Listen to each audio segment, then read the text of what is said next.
Armin van Buuren, welcome to Apple. It's nice to see you. It's good to be here. Thank you. Of course. You promised something radical recently. Were you referring to this? Yep.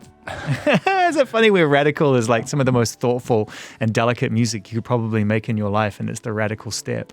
There's so much to talk about. How do you feel right now? I know that you really are dedicated to the present moment. I guess I'm a little nervous also. I feel like I'm back in high school again, doing a big exam, that kind of feeling. But, 5.5 years ago, I wasn't doing so well. And I guess this is the other end of it. I'm doing a lot better. And, earlier this year, I was on the cover of Men's Health magazine. And now I'm presenting my piano album. So it's... it feels kind of surreal to share this, especially with you and being here and talking about this and trying to say all these smart things about it. You've said all the smart things in the music. Maybe, yeah. No, you can hear it, in my opinion, listening to it, that it comes from a very genuine and authentic place, that you've done the work, that you understand the space in between the notes. It's not like I play piano now. Exactly. What feeling can I emote here? Where can I take myself and then share with others? I think I first need to get rid of the imposter syndrome, I think, because you're one of the first people I'm actually talking about the piano album, because this has been a project 5.5 years in the making. So, and it feels very personal. I've never done such a thing. I mean, honestly, playing the piano, I feel more naked than on the cover of Men's Health magazine. Yeah, if people will dislike this or be critical of this, it because it's so personal, that will hit me harder than when I release another dance track, But I feel I'm looking for that vulnerability right now in my life, and this is exactly where I need to be, I'm more into the spiritual path as well. Recently got into meditation, gratitude list, diary, that kind of thing, and it made my life so much more rich in a way, And also, I'm 48. I'm still living the dance music dream, and I have no intention of quitting dance music. In fact, I just came from a few amazing festivals, flew directly here to be here with you. You put out a 51-song album, this exactly. year, so it's not like you're slouching in that department. I don't think we're at a point anymore as music fans where we go into any new lane that you may be in and follow you in there and expect you to divorce yourself from the other thing. I mean, all things can be true, and in order to honor this new era of your life, both creatively and personally, I think we have to go back to that moment when the change happened, when you start to realize that you were searching for a different kind of music to reflect a different kind of life. I was doing not so well end of 2018, 2019. When you say not so well, what was going on? It's something that's been building up for the last 10 years. I think one important moment was 2011 when my daughter was born, Fenna. I was already 4 times DJ Mag's #1 and, living the dream of dance music. And when Fenna was born, that was kind of a moment where I was like, okay, I'm going to slow down, do a few less gigs, be a dad, kind of enjoy that ride. And then I made This Is What It Feels Like. And that was a departure from my trancey stuff. I was very much in the electronic world in that, and I wanted to do exactly what my fans expected me to do. So, and it was very purist at the time. It still is. Trance music is very, very purist. You can't do anything else.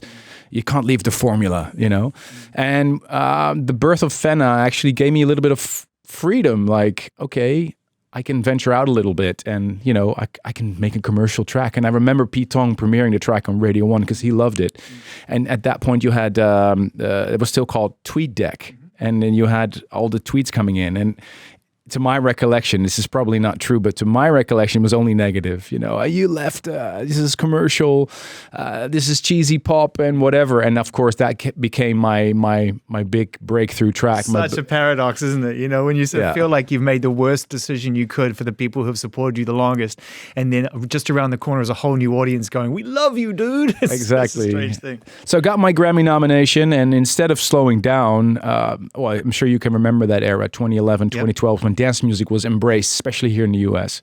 So the world was opening up, big festivals. And you're a new father. I was a new father, and so instead of slowing down, I accepted residencies in Vegas and, Tomorrowland, Ultra, EDC, everything was blowing up. And I was voted #1 in the world again in 2012. Didn't plan that. That's the 5th time. 5th time, yeah. Crazy. So thankful. And that was the thing that was mind-boggling to me, because on the one hand, I knew I had to be super thankful, and I was living the dream.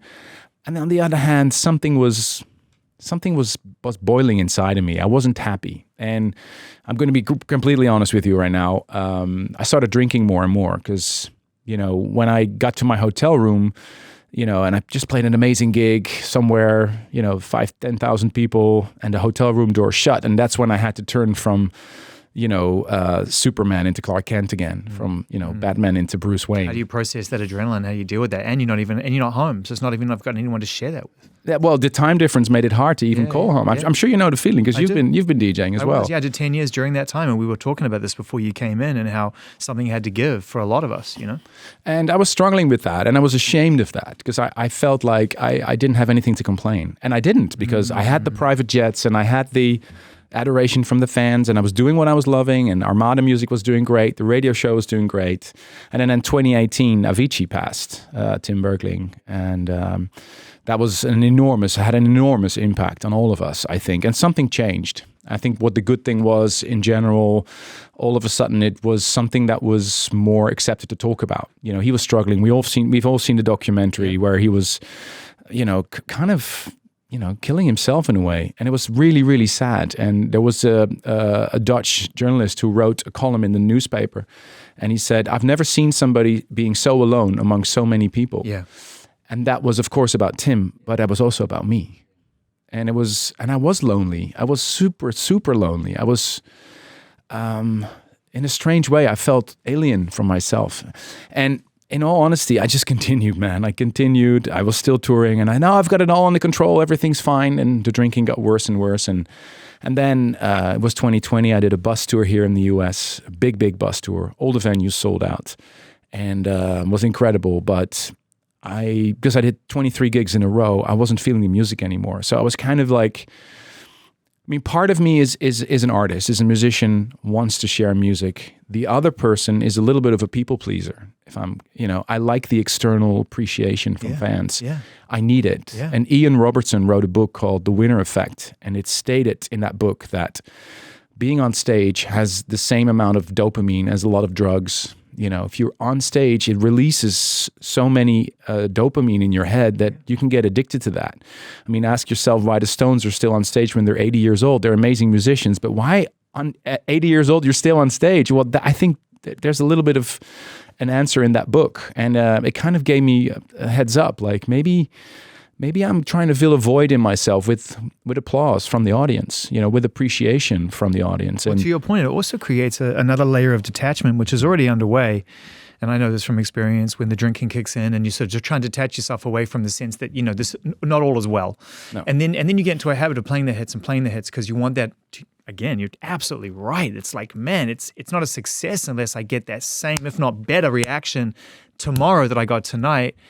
And so now you're detaching yourself from your actual creative origin, which is to keep it moving, to evolve, to create, to innovate, to do new things, right? You're in a loop.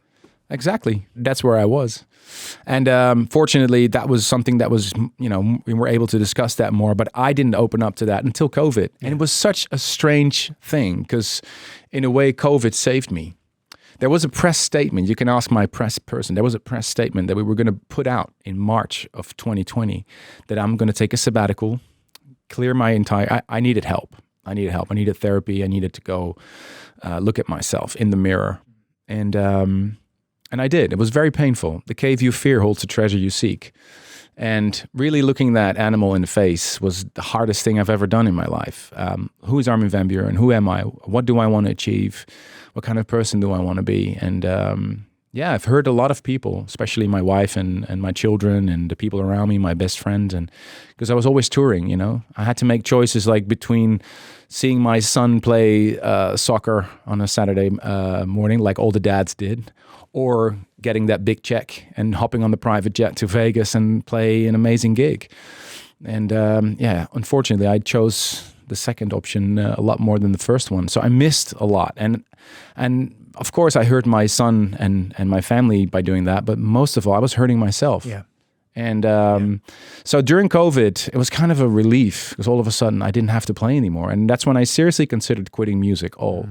I considered, selling everything. And then when that really sank in, I went into therapy. And I'll remember when I walked into the office of my therapist, and And she said, "Congratulations, you've just received a gift." I'm like, "A gift? What are you talking about? This is not a gift." I feel the worst. No doubt, yeah. And they said, "No," and now I understand what she said, because in a way it sounds bizarre, but now I'm so grateful for everything that happened to me, including the darkest where I was with myself mentally. I remember my therapist said a similar.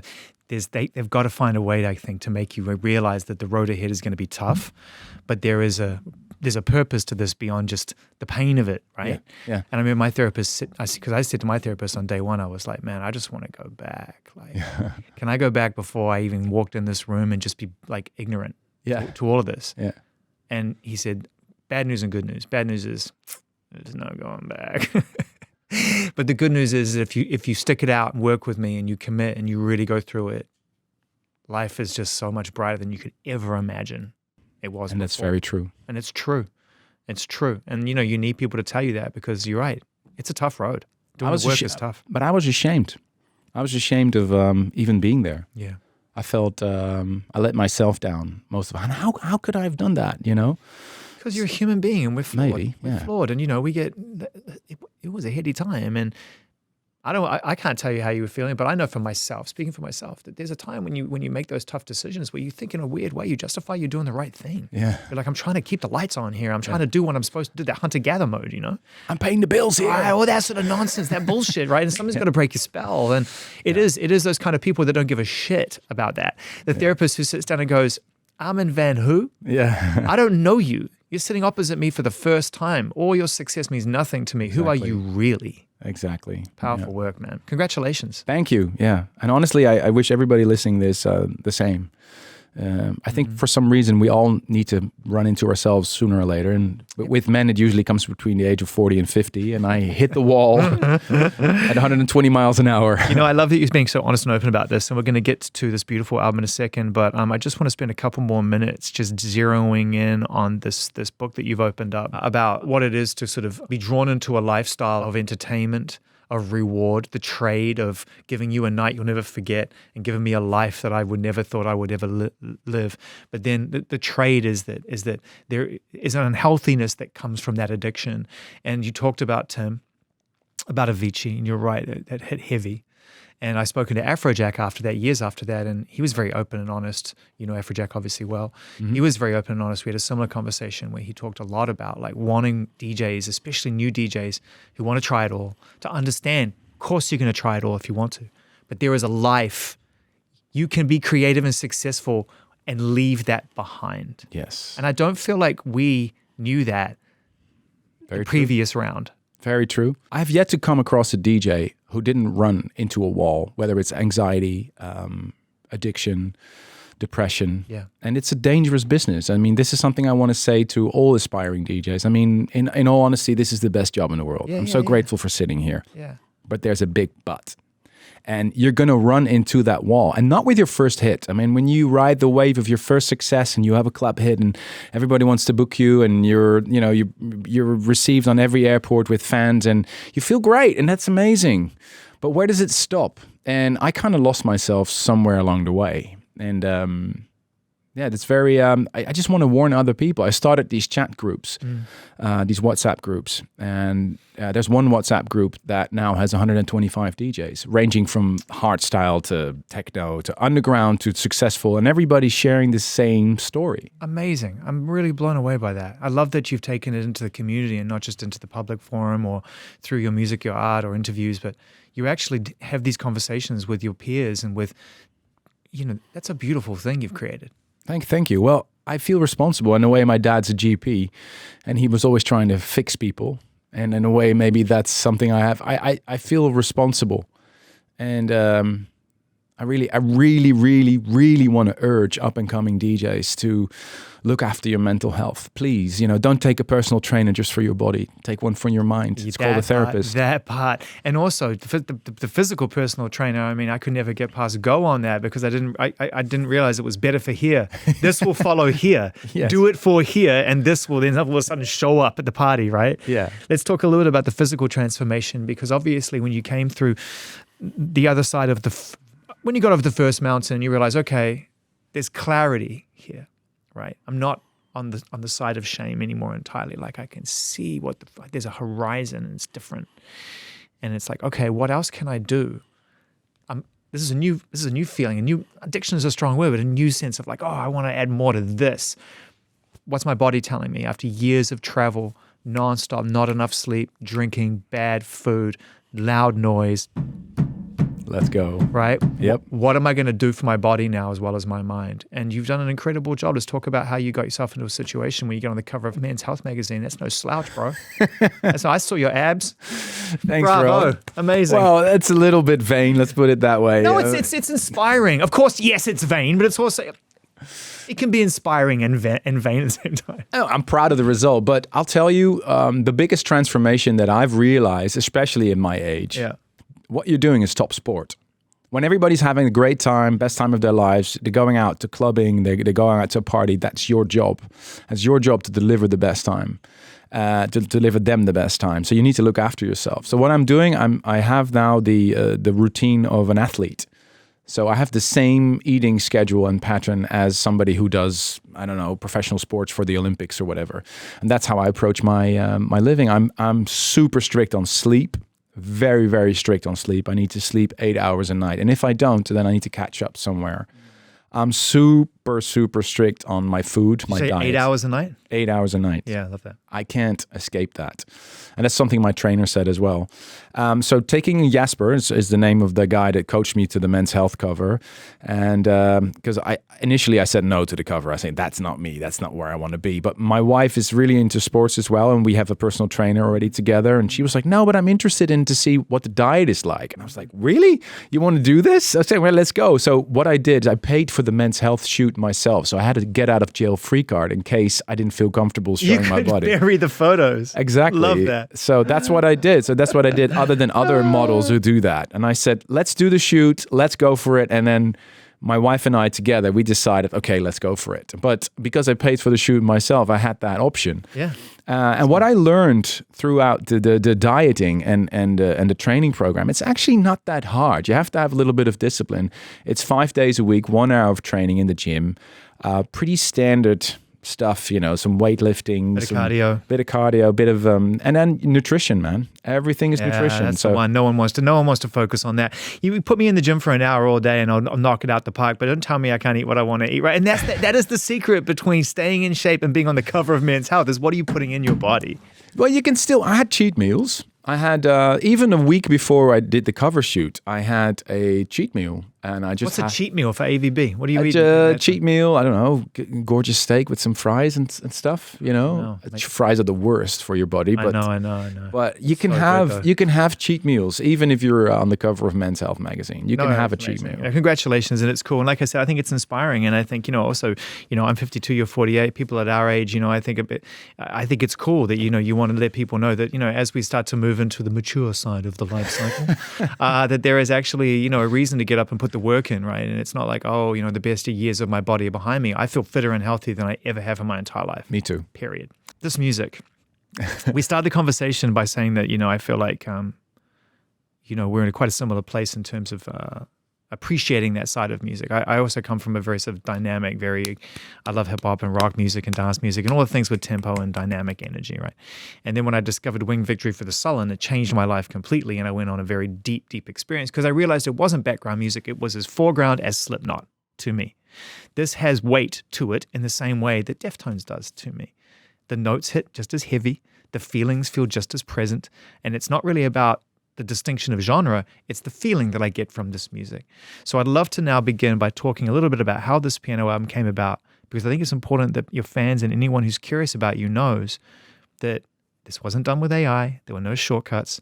You approached this instrument with the same discipline, care, as you have with your body and your mind. You literally learned how to play piano with real discipline, right? Well, one of the big secrets was that the Men's Health shoot was just a week before I actually recorded the piano album. So I was sitting behind the piano with a six-pack. But it shows you, like I had 3 months off from December to February and until the piano recordings. And so every day I had the routine in the gym. and then practice behind the piano. But you've been practicing since when? When did you start playing? I started piano lessons in 2018, already when I was in my dark period. But in 2020, I had a new teacher. I found this guy called Geronimo Snijtsheuvel, who's a conservatory jazz studied piano. And he has a beautiful improvisational style. So he came to my house and he had to drive 2 hours for every lesson. And we started playing, as we do, Hans Zimmer and Einaudi and all those pieces. And I wanted to read scores, and it was a bit hard. And to be honest, a week later when he came back, I hadn't rehearsed. This is the truth. And I felt embarrassed about that. So before he came, an hour before I sat behind the piano, I quickly rehearsed something. And because he said, you have to practice every day if you want to be a piano player. And I didn't have the time, or I didn't prioritize it right. So what I did, I started composing so when he came in, I said, hey, look, listen to this, man. I created this and I love this. Look at the puppet. He's like, you're not practicing. And then, because I just didn't allow him to say anything about my practicing. So instead of us playing more sheet music, he said, well, I actually really like what you've done here, but maybe you could do, this is the fifth step into this chord. And what chord is it? And what notes can you use? I'm like, oh. That's a great teacher, Armin, because, I've seen this happen before with people who teach instruments. They can whack your hand with a ruler and tell you're not practicing regardless of what you want to do with your own creativity. Mm-hmm. But whatever keeps you playing, right? Obviously realize okay, if you already have this intention to create through this instrument, I could sit here and make you practice for 5 years, but you want to do this. Yeah. Let me encourage you here and do this, and you'll practice that way. That's what he did. Super smart. So I had this recorder on my piano, actually a leftover from my Ibiza sets when I used to record my Ibiza sets in Amnesia. I had the recorder and some old microphones, and whenever I came across a few cool notes, I used to record them. So I used the recorder to sort of hey, I have this idea and this idea, and we started developing those ideas slowly but surely. And at some point we were looking at each other like, wow, these pieces are really nice, aren't they? Fast forward to January 2024. I was walking down the streets of Toronto after a show with my tour manager, Sander Renneman. And he said he just invested in a company called Concert Lab. Concert Lab? Yeah, it's an old church in Utrecht in the Netherlands where they have this drone, which is revolutionary. It doesn't make any noise. So it's like this super expensive camera that records 8K and doesn't make any noise. I said, why? So, well, we want to record classical music. I'm like, whoa, are you into that now, bro? I was like, yep. I said, I want to see it. So May 24, I finally had the opportunity to visit Concert Lab. So it's just over a year ago. And I walked into Concert Lab and I instantly knew this is where I want to be. So from that moment on, it was kind of like, boom, I was on. And I told Geronimo, we have to turn this into classical compositions. And I called my manager, Michael, at Armada, and I told him, I wanted to record this album. And he said, no, you can't do that because it's gonna damage your profile. Because people won't understand if you're releasing an album with just piano. Well, yeah, you can do interpolations of your existing work because fans will understand if there's a piano version of This Is What It Feels Like. That's great. But you want to record all new music? I said, yeah, man, this is what I want to do. Can I ask an honest question? It might seem brutal because obviously I don't know if your manager's here. I'm sure your manager's been with you for a long time, and I respect anybody who has the patience and the courage and the love to want to spend any time to help an artist realize their vision, because we're all crazy. Oh, absolutely. Right. So, I mean, it takes a real special type of person who wants to take that journey with you. But when someone who you love and trust tells you, no, wait, don't do that, and you in your heart knows that it's time to do that, how do you process that distinction between advice and your own vision? Well, I kind of understand where he was coming from in his defense, because there's a part 2 to the story. Because he was very careful of the brand Armin van Buuren, and I know it's my brand is doing well, and I'm super grateful for that. I have many fans around the world listening to my profile and following my music, so he's careful of the brand, and I get that. But he changed. Because as soon as he saw that I was very serious about this project and I was going to do it, and I was going to pick up the tab myself, I'm going to say, okay, this is the most expensive project I'll ever do for an album. Yeah. Because, it's buying a house, basically. Yeah, these rooms ain't cheap. They ain't cheap. Hiring an orchestra, hiring a tuned Steinway, it's not cheap. But I told him, I'm going to do it. we have to think of a project name. We'll do it under a different name. I said, do whatever you want to do. I'm going to make this album. And then he said, okay, you're that serious. I'll pick up the tab. So from that moment on, I put the notes into MIDI. I went into my studio with Geronimo. We started creating the orchestras and see what tracks could benefit from, a few strings here and there. And some pieces were just left untouched, just pure piano. How fun. It was so much fun. Also, to just slow down, because I'm sure you move fast. When you catch something, lightning in a bottle, and you're making music for the club, and this isn't to undermine the value of a really big club record, but you know the framework. You know. Exactly. You've got your kicks banked. You've got your hats banked. If you get a good idea, it's like that kick, that hat, that, and I'll take whatever time I need. But I know that. I know that language. This is something, your curiosity must have been flying. I learned so much. If anything, it was more of a learning thing. And that's what I learned in this dark time. I think the mistake I made in my life was thinking that I was done learning when I finished law school in 2002. I had my degree, did my bar exam, great. And then I was like, okay, I'm done learning. Great. I don't ever have to go to school anymore. Yeah. For me, this is personal, right? I don't know how it's for anybody else, but for me, ever since I quit university and I've done all that, it was kind of, I was lost in a way. And now I know that I need to keep learning. So check this out. I learned how to cook on a Kamado barbecue. I learned how to get my boating license. In Holland, it's really hard. You have to do these exams and stuff. So you can canal whenever you want. You just up and down that canal. Yeah, man. I love that. So you got a canal boat? I don't own a boat yet, but I have the license. So. Oh my God, I see your future right now, laid out right before you, bro. You're going to be on a canal boat in your 80s playing the piano. That's going to be fucking epic. So, but that is what gives me inspiration. Just learning, keep learning. I think that's for me the trick of life. Keep learning, and I like to be challenged. Yeah. And this was the ultimate challenge. I mean, up until the moment I walked into Concert Lab with all those musicians present, because that was the first time I ever recorded with an orchestra. When we recorded the album, when you walked that's the first time you heard an orchestra was playing your arrangements. Yes. Dude, you must have been in tears the whole time. I cried when they were rehearsing. I remember the first track we recorded on the album is called Temporality, and the guys were just unboxing their strings or whatever, started playing, and I had tears rolling down my face just practicing. Yeah. No, it's a real thing. It's not just a case of like, oh, it's like anyone, including myself, who's ever been in a room where that kind of power is around you and you see people bringing it to life, you realize the power of music. And I mean music that was made in the very, very earliest days of instrumentation, and you realize it can still exist within through a modern filter, and something you create is like overwhelming. Yeah, it was. Until you reach union break. And then instruments down. Thank you very much. Like, guys, we had it. It's like, I'm sorry, mate. Smoko, you know how it is. They don't fuck around. We don't have union in the Netherlands, so that was a different thing. Dude, you're lucky. Well, I say you're lucky. It's a good thing. But I've been in situations where it's literally like you've got an 80-piece orchestra and they're doing like some kind of variation of something, and you're in the room and it's like, up. Yeah. And you're like halfway through a take. There's no grace. It's like, that's second. true. Instruments That's down. We're going to come back in an hour. Thank you very much. See you later. Bye-bye. Well, we kind of had a similar thing because I had Concert Lab. I hired it for 7 days. Mm-hmm. And here's the thing. I had 15 pieces. You're moving at a pace. Yeah. Well, Gabriel Liebkind is the famous cello player who owns Concert Lab. Yeah. And he was basically the director behind this. And he said, like, okay, you have 7 days. You're lucky if you can record 8 pieces. I'm like, 8 pieces? Yeah, he's nice, right? I wrote 15. I want to record them all. So I was there every morning, 9:30, and I didn't leave until 10 in the evening. And that's how it went for 7 days. So the trick of what I did was that every track on the album is a one-taker. Mm-hmm. And I got questions about this. Go on though. Adolescence, how everything is one camera take. I did the exact same thing with the album. So the entire album is one take. So you just the track starts, the camera starts moving. So imagine this: we had a perfect take with the orchestra, 12 people playing beautiful music. I played the piano. I made no mistake. Oh, we had it, and then I heard focus error. We had to do the entire take again. Because the camera. So the entire album is a one taker. That is the radical departure from everything I've done before. Okay, question for you. How do you know?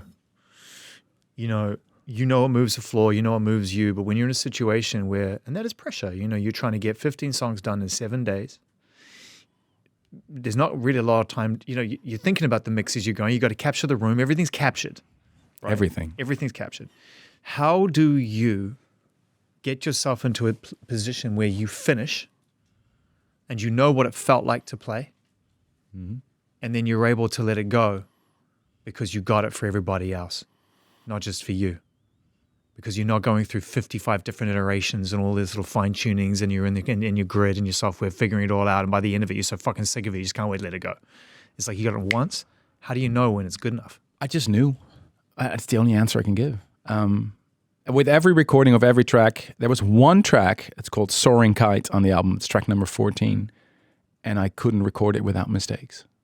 And it was so painful. And I was there sitting behind the piano. The tears were rolling down my face. And it was 10 in the evening on a Saturday night. I remember because I heard the partying in Utrecht down the street because we're in the middle of the city. And I heard people going out having the best time.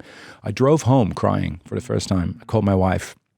I said, I can't play this piece without mistakes. I couldn't get it done. What were you feeling? What was causing the tears? I felt like the biggest loser on the planet. Yeah. And it was something I couldn't do it. So I went to bed. I was panicking and I only had 5 hours of sleep. I woke up the next morning, sat behind my Steinway, and I played it flawlessly, no mistake. And again, and again, and again. I drove to Concert Lab Sunday morning, 8 o'clock. I called the producer. I said, get there. I didn't have an orchestra with me because they were coming later. It was just a solo piano piece.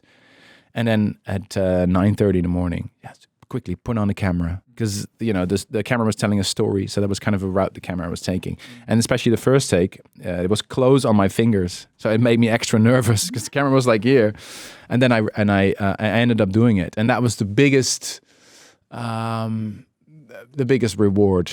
That piece was recorded without mistakes. And then I knew, yes, I did it. I was just pushing myself too hard on a Saturday night. And I've never been pushed that way. It's also song 14. You're doing it in order. I mean, it's a huge undertaking you're trying to achieve here and to keep it moving. I want to play it, but we're wheeling right now, so I'm not quite sure whether we got It's called, I think the old title was Wailing Kite, but we renamed it to Soaring Kite. Soaring Kite. Perhaps, there it is.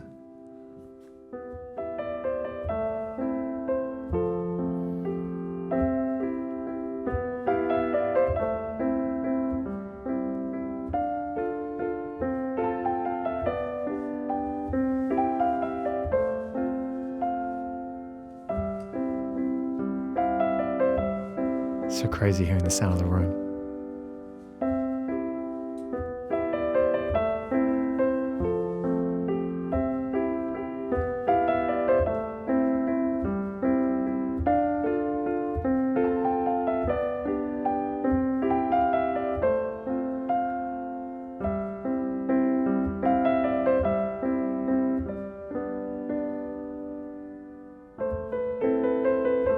Are you back there hearing it? Yeah. I bet. Now I can play it flawlessly, without any mistake, no problem. But at the time, it was just, yeah. And then, the fact that I recorded all pieces, including this one, without mistake, and now I can listen to the album. I had a hard time listening to the pieces when we started mixing, because the recording was done in March of this year. And then the mixing was a whole different process. I wanted to do everything in Dolby Atmos. See, the kick I got from this album was the combination of the ultra modern, the 8K drone. That's the only room in the world that has a drone that doesn't make any noise, or the noise floor is so low that you can record classical music in it, and the Dolby Atmos combined with the Steinway and the old instruments. So I think there's an interesting thing there. I'm a nerd. I love modern gadgets and. I always have the newest gadgets. I love that. But I also love the real sound of a real string and the piano. And there's a deep truth to that. So what I'm doing is I was just curious, what's Armin van Buuren sounding like? If you strip away all the snare risers and the big snare fills and the big kicks and the big drops, because I love big kicks and I love big drops and I never want to quit because, that's what I do. And that's what I love. It's clear. It's clearly for you. But what happens? What happens if you strip away all that? Yeah. What remains? And I feel a freedom behind the piano that I don't feel behind the sequencer. When I press the cue button and everything's quantized to the grid, then yay, we've got the heartbeat, my mom's heartbeat again, and we're stuck to that. But what I learned mostly recording all these pieces is the power of breath. I'll never forget Lisa Jacobs. She's a famous violinist. And she said yes to helping me with this album. She walked into the studio. I only had her and her orchestra for 2 days, and she was only available for 1. And she walked into the studio, and I was freaking out. It's like, who she is. She can play everything. And she walked into me, and she said, "Hi, so nice to meet you. I'm so glad that we're doing this together." I was like, "I'm deeply honored. let's breathe together. And I was like, what do you mean? I said, let's breathe together. I said, I've been breathing for 48 years, you know. What's the problem here? But she was right. She was absolutely right, because there's something about the human breath and classical music and piano, and that's something that dance music misses. The space between notes. The first track on the album, the last note and the second to last note, there's 6 seconds of silence there. And there's music without any note being played. And that's something I didn't understand being a DJ, and the creative freedom that has. And now in every piece of piano music or classical music or whatever being played by real musicians, you can hear them breathing. And now I understand how fundamental that is, and how all the composers already knew that. And like all this classical, I mean, I'm sure that all the classical people that are listening now are like, oh yeah, duh, Armin, huh, welcome. But that's something that, you know, we stay away from as dance music musicians. But it's so essential and powerful, the power of breathing. So, and that's why my last album is called Breathe. It's because it's so fundamental, and it's the only, now I understand the power of that. It's the only thing you always bring with you. So now I don't drink before I go on stage, right? And I had huge anxiety doing my first shows in 21, 22 when we came out of COVID. And like, okay, so I'm supposed to rock this crowd without a bottle of Dom? How am I supposed to do that? Yeah. The power of breath. Yeah. And now I understand that. And it took me years. Be present. That's what she was saying. And in some respects, I think she's probably saying to you, yeah, this is going to be really important, and maybe I'll set you on a nice pathway. But also, you're tripping the fuck out, and I need you to be present in order for this to actually work. So just breathe with me, so we can be present together. And it will I see it all the time. I mean, you know who's really good at that shit? McCartney's really good at that shit. Oh yeah. When you meet McCartney, he knows you're freaking out. Because he's had how many years? 50, 60, 70 years of people freaking the fuck out. Right? He doesn't want everybody freaking out all the time. What kind of life is that? Where you meet someone for the first time, it's like, all right, Spencer. And Spencer's like, you're fucking Paul McCartney. Like, what kind of fucking life is that, right? That's not a life. So he's found a way, in his own way, not breath work, of calming you down. Calming down. He calms you down. It's incredible to watch and be a part of. There's one take on the album. So I heard Gabrielle saying, okay, so everybody was sitting, ready to play the song. Cameras up in position number 1. All right, take 243, rolling. As soon as he set the word rolling, I knew that the stage was mine. And I knew that the first thing I did before touching anything, before moving, it was just taking a breath, sitting there. And Gabrielle saw my hands. So what I did, I really took my time, right? Sometimes it was 20, 30 seconds, sometimes even a minute, just breathing, sitting there, trying to get my heart rate down, and playing the first couple of notes in my head. And I lifted my fingers, and he said, cut. And I was like, well, I didn't even touch the keys yet. He said, your breathing was wrong. Wrong take. Wow. back to room 1. Wow. I swear you, this happened during the recordings. He saw my breath wasn't good. And he was right, because it probably wouldn't have been a good take. It's all about the power of the breath. And now this is what I do when I DJ as well. I take a breath. I breathe. You go up to the DJs who are on after you and you stop their records and go, stop, your breathing's not right. It's like, fuck you talk about AVB. I've got 50,000 people out there ready to play a banger. Exactly. And you're like, your breathing's not right, mate. Exactly. Let them wait. Congratulations, man. What an amazing sort of 5 or 6 year journey you've been on. And, you know, to be able to experience the rest of your life now and be present and to appreciate it and not just be on this kind of loop of you should appreciate it. Exactly. To actually appreciate it is a beautiful thing. For the people who are excited about, congratulations, DJ Magazine Trance DJ of the Year again. And of course, as you mentioned, a 5-time winner of the DJ Magazine in the poll. So, you know, those accolades, they're there. No one can take those away. 51 songs on your most recent album, Breathe. Collaborating with all your peers, contemporary, new people, some of your oldest friends who've been in the business for a long time. The AVB brand, you know, Armada and who you are, the radio show, it just could not be more perpetual, right? It just could not be like functioning in more harmony. Thank you. I feel like. How much of that do you put down to the changes you've made in your life in the last 5 years? I let it go, I guess. I let go of trying to, it's a serenity prayer. You know, God, grant me the serenity to accept the things I cannot change, the courage to change the things I can, and the wisdom to know the difference. I'm no longer the driver in my car. I got out of the car and I took a back seat. I mean, that's why I'm here talking to you. I can't believe everything's happening. And if anything, I feel more grateful than ever. Grateful for all the success I've had, the massive tours that I've received, the things I got to see around. I'm such a lucky guy, man. And the older I get, I'm sure you maybe experience the same thing, the more I appreciate, and I'm so grateful, man. I mean, I don't want to turn into tears here, but this is really what I feel. Gratitude is the attitude for me. I don't believe in God as as a guy sitting in a cloud and guiding us or whatever. But you believe in magic, though, right? I believe in my higher power. I do believe that the universe is trying to, and I see that now. I've embraced that. I've embraced my higher power. I've embraced the fact that I'm part of a bigger thing. I'm a dad first and foremost. How is that, by the way? Let me jump in real quick. As somebody who went through what a lot of dads go through at early stages when you're trying to balance between working and nurturing, how has your relationship developed over the years since you got your act together? Can I be really honest? Yeah. It takes daily work. Yeah. You're not looking at a guy who's got it all figured out. Let's get that straight. Maybe we should have started this conversation saying that, because by no means I have the answer. I can only tell you what I've experienced so far. I'm still in therapy.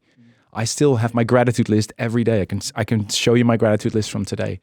I still Am meditate. I on it? Huh? Am I on it? No, that should be tomorrow morning. All right, cool. Tomorrow morning. Just making sure. I'm grateful to be here in one piece in LA. That's what I wrote. And grateful to sleep in my hotel where I always stay here, blah, blah, blah, blah. Yeah. And that has really reprogrammed me, because I hated gratitude list. I hated meditation. My God. I was the biggest anti-meditation Who would I have person. met 7 years ago if we'd had this conversation? I don't know, different person. Yeah. I think my ego took over. That's just what it is. It's so hard to keep the ego in check, especially if you've seen last weekend's. I don't know if you saw my Instagram and the pictures, but it was ridiculous. I played for this crowd in Chile. Yeah. Oh my God! Like, seriously. At least you got to play to the crowd, unlike what happened in Amsterdam. Yeah. Oh. That's crazy too. I mean, a lot of people showed up, right? Yeah. Too many. Yeah. Crazy. I mean, but it's insane. I mean, yeah, mind-boggling. Mind-boggling. Well, you put the work in, you've given the music, and you've given people the joy, over the course of your career and your life. And now you get to experience that for yourself. I'm really glad you came in and talked to me today. Thanks. Thank you for bringing so much honesty and truth to this conversation. And thanks for giving us something that is, I'm absolutely going to listen to and love this album. Like I said, I'm glad I understand this music and I appreciate this music and I can actually connect to it in a real way. It means a lot coming from you. I mean, you're actually one of the few people that heard it first. And I feel very vulnerable because, there's probably a lot of people out there who can play the piano better than me, because I only started less than 7 years ago. Mm-hmm. Now to share this with people, like I'm fighting this imposter syndrome. But in a way, I feel like I'm on my own path. I don't know where this will lead me, because people ask me, so what are you going to do with this piano album? Are you going to tour with the piano album? Yeah. I have no idea at this point. Yeah. There's nothing fixed. And I'm practicing my butt off between shows to play the pieces without mistakes. By the way, maybe it's on album 3. Or maybe it's on piano album 5. And maybe it's like, maybe you play when you want to play. And it's, maybe it's whatever it is. And it already is. At this point, there's no plan, because everybody's asking me, so are you going to do the Concertgebouw in Amsterdam? Are you going to play here and here? And you guys, at this point, I have no idea. The only thing I can tell you is that it's genuine. It comes straight from the heart. And it's in one take. And I hope people will like it. It's the most honest music I've ever made.